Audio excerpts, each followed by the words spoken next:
Welcome to The Record. I'm Mark Maxwell. Tightening polls across the country suggest whoever wins the White House next month could arrive in the Oval Office with a rare challenge for an incoming president: a divided Congress. 12 of our last 13 presidents came into power with one party running both chambers. The prospect of a divided Congress looks increasingly possible, though, of course, a long way from certain. Amid the struggle for control of Congress and the balance of power, Republicans have all but surrendered Illinois' 13th congressional district. Incumbent Democrat Nikki Budzinski, once a budget director for President Biden, has outraised her Republican challenger, a newcomer, more than 100-1 in outside donations. Congresswoman Nikki Budzinski is running for re-election to a second term after a first full term in Congress. Thank you for joining us on The Record. Happy to be here. Vice President Kamala Harris seems to be struggling to distinguish how she would be different than Joe Biden if America elects her. She said the one thing that might be different is she would put a Republican in her cabinet. I don't know who you think might be best suited for a job like that, but do you think Americans want more of the same? I think people want more civility in their government. I think they want a government that is going to be about results, bringing people together, working with people regardless of political party.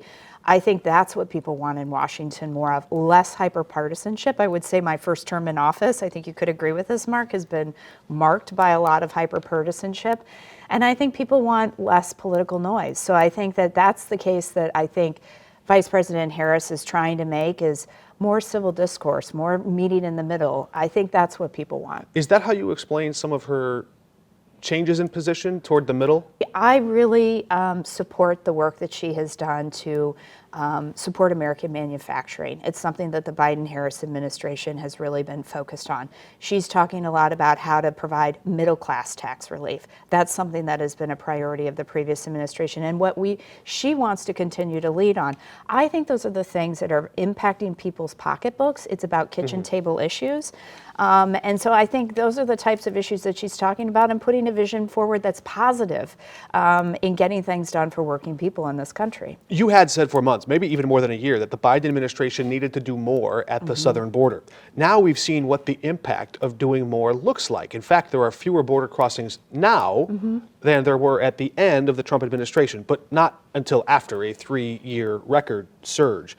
I know Congress could have taken action, but doesn't this prove that the executive branch also bears the blame? I don't think that any one branch of government, I think we all need to be doing more. I applaud this administration for the work that they've recently done around cracking down on some of the folks that are seeking asylum, coming into this country, creating a more orderly process and creating more order at the border. I think that is very important, and the administration has finally taken action. I agree with you. I've been a little negative about the fact that they've been slow to respond, but I think Congress does need to act. I mean, this is one of the big issues that has been incredibly frustrating. It feels like House Republicans in particular are more interested in scoring cheap political points on behalf of Donald Trump's candidacy than really resolving the issue of immigration reform. This is an important issue. We have a broken immigration system.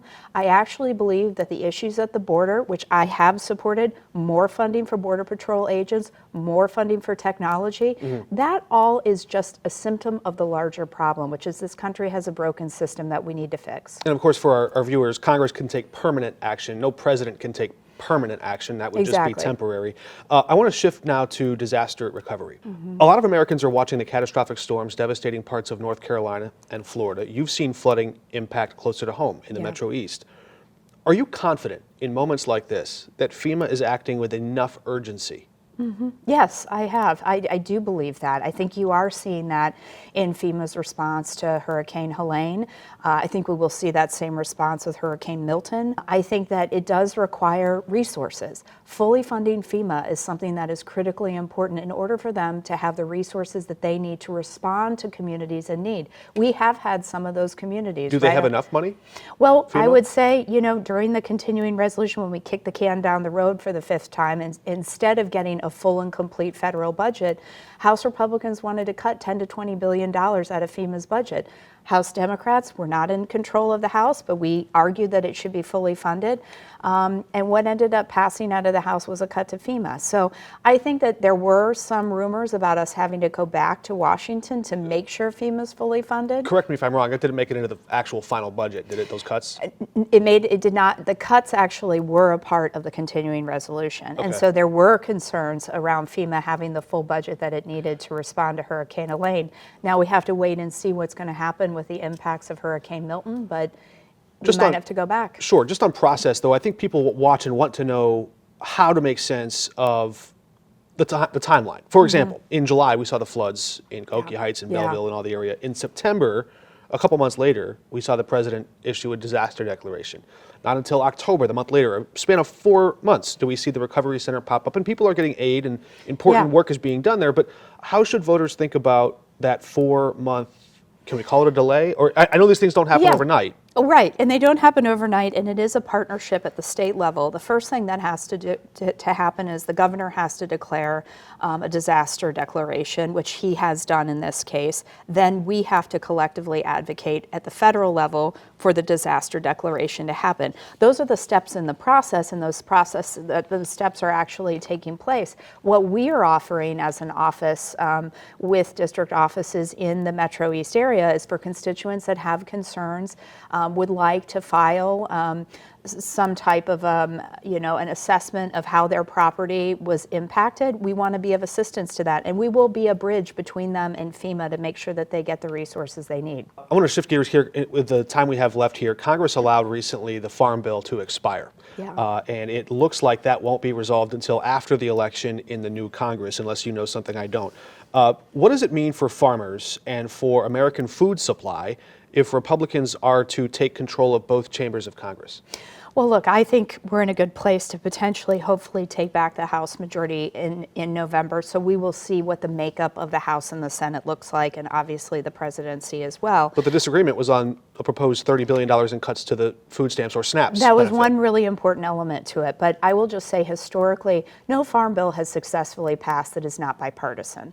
What happened and came out of the House committee that I serve on, the House Agriculture Committee, was a deeply partisan bill that I would argue played favorites, regional favorites, specifically supporting more of the southern commodities, which are peanut, cotton, and rice, not corn and soybean. We have a lot of corn and soybean growers in the Midwest. I want to make sure it's an equitable farm bill.